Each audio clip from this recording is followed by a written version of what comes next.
You know, you can tell how progressive or how woke a government is sometimes just by the names they give their cabinet ministers. The climate change minister, for example, you know there's got to be one or two or three of those in a Liberal Party government. But here's my favorite title for a cabinet minister. I want to read it out correctly.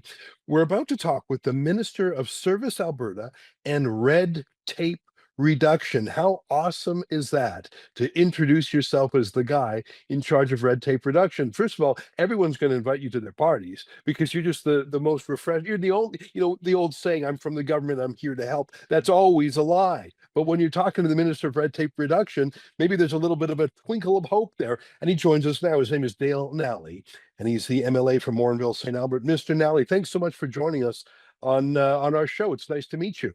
Thanks, Ezra. It's a pleasure to be here. And you're right. My title gets a lot of attention when I go on trade missions to Asia, to Texas. They always comment on my title. They absolutely love it. The minister responsible for red tape reduction.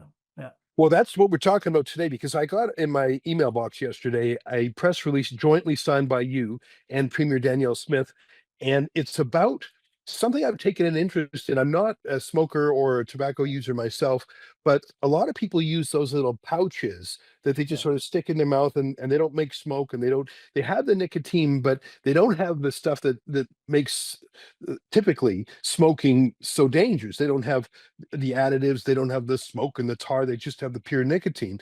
And so a lot of people who are smokers use this to get off of smoking, but for some weird reason, a couple of years ago, the federal Liberals passed a rule that, unlike cigarettes, unlike other nicotine, you've got to go into a pharmacy and Mhm. talk to a pharmacist, and you're only allowed one or two at a time or something. Tell me about this weird rule that the Liberals brought in, and tell me about your letter in response. And I love that it's under the banner of red tape reduction. Go ahead. Yeah, well, we've just heard from Albertans. They think it's absolutely ridiculous that it's easier to buy cigarettes than it is nicotine pouches.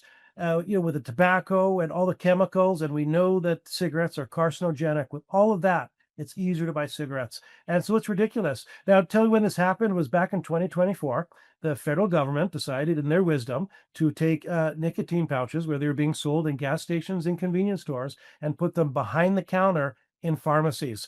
And here's what has happened. An unintended consequence is, by making it so difficult to purchase them, Ezra, it's we've seen the illicit market just respond. If the legal market is not going to offer you an opportunity to fill this void, then the illicit market will. And so today it's easier than ever for young people to buy nicotine pouches because they just go online. There's no age verification. It's delivered right to their front door.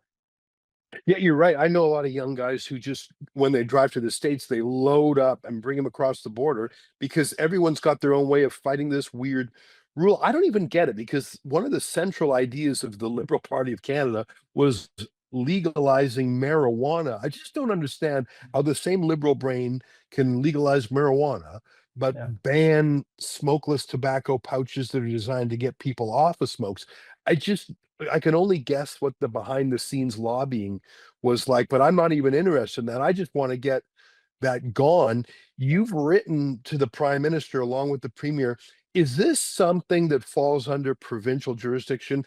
Because if I'm recalling, health and hospitals is a provincial jurisdiction. Would this be something that you guys could move on your own, or do you need the cooperation of the feds? So what the feds have done is they've declared it a smoking cessation product, and then written a ministerial order that it has to be behind the counter at pharmacies, and so that has essentially taken away the provinces from this. Now, I would make the case that if you want to be in your own lane, it's the federal government that should determine if it's legal, but it's the provincial government that should determine where it's sold. And let's remember, Ezra, we have a system in place that has worked for decades, and that's the enforcement of tobacco. We sell cigarettes at convenience stores. It's age gated. It's behind the counter. It's behind a shelf. You can't even see it. And we even send in inspectors to convenience stores and gas stations, young people, to try to buy cigarettes to see if they have to provide age verification. So we have a system that works. And the Yeah. fact that the federal government has decided to ignore that and to try to come up with a new sales channel, Yeah. It's not working.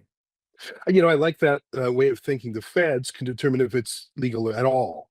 But once it is, let the provinces have their own approach to it. And I think that makes a lot of sense.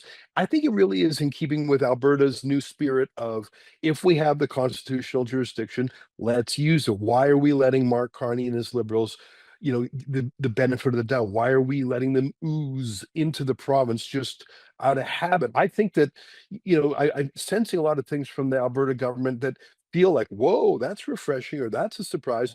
But actually, the surprise is that we've let the feds the fox into the chicken coop for so long. They shouldn't be regulating these local and provincial matters at all. That's the weird thing. No, it is, and you're right. And the Liberal government decisions are littered with unintended consequences, and that's what we're seeing here. I mean, only the federal Liberals could take a legal, regulated product and make it more difficult for adults to purchase and easier for kids to get. I mean, it would be funny if it wasn't so serious, Ezra. And so for us, this is about getting it out of the hands of young people by reducing the illicit market. And this illicit market, there are no safeguards, there are no quality control checks. It's rampant, and we want to stamp that out. And we want to put nicotine pouches where they were sold previously without any difficulty, and that's in convenience stores and gas stations. That's where it belongs. Yeah. Well, I know you just sent a letter yesterday, so there's no chance that you've got a reply from the feds. Hopefully, you'll get one sometime in 2026. I have some experience asking questions of your federal health minister, and she's not really quick off the draw to answer. Maybe she was just terrified of Rebel News. I don't know if you saw the question I put to her a few months ago in Calgary. It was sort of fun, but hopefully she'll give you and the premier a little bit more respect than she gave us.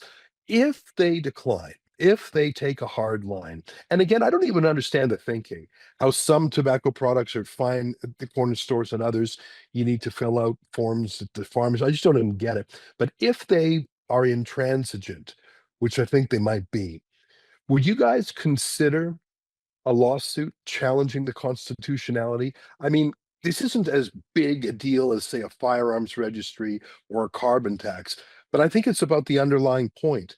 Is this provincial sovereignty or not? And this is sort of a dumb regulation. I love your job title, Minister of Red Tape Reduction.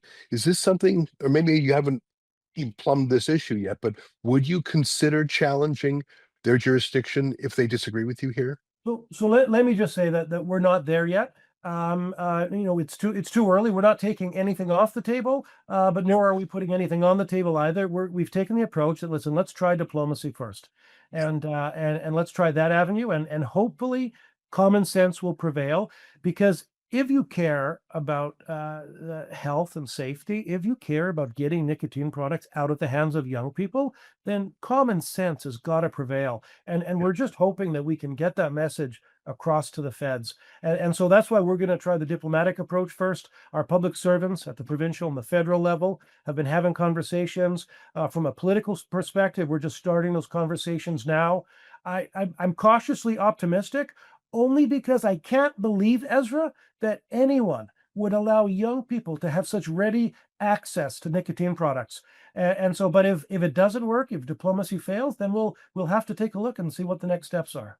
All right. Well, I look forward to staying on this issue. I'm very interested in it. And can you do me a favor? I'll sign up for your press release list, because anything the Minister of Red Tape Reduction does is of interest to me by definition. You'll finally some good news every month or so. I talk to my friend Franco Terrazzano at the Yeah. Canadian Taxpayers Federation, and Franco's such a good guy, but it's always bad news. He always leaves me depressed. I'm hoping that if you do things, we can share it with our viewers, give them a little bit of hope out there that it's possible to actually trim the government, not just to always have it grow. Absolutely, Ezra. We started this path in 2019. We had a goal of cutting tape by 33%. We've actually exceeded our goal. We've cut 35% of the red tape in this province. We've saved job creators $3 billion. And Albertans are routinely telling us how we've made life better for them because we are getting rid of that bureaucratic malaise, that unnecessary bureaucratic burden. Albertans love it. And it attracts investment and it creates jobs. And that's why we do it. Well, it's pretty exciting to me. You got a tough job when the regulations are coming from Ottawa, though, because they have a different sense of logic down there.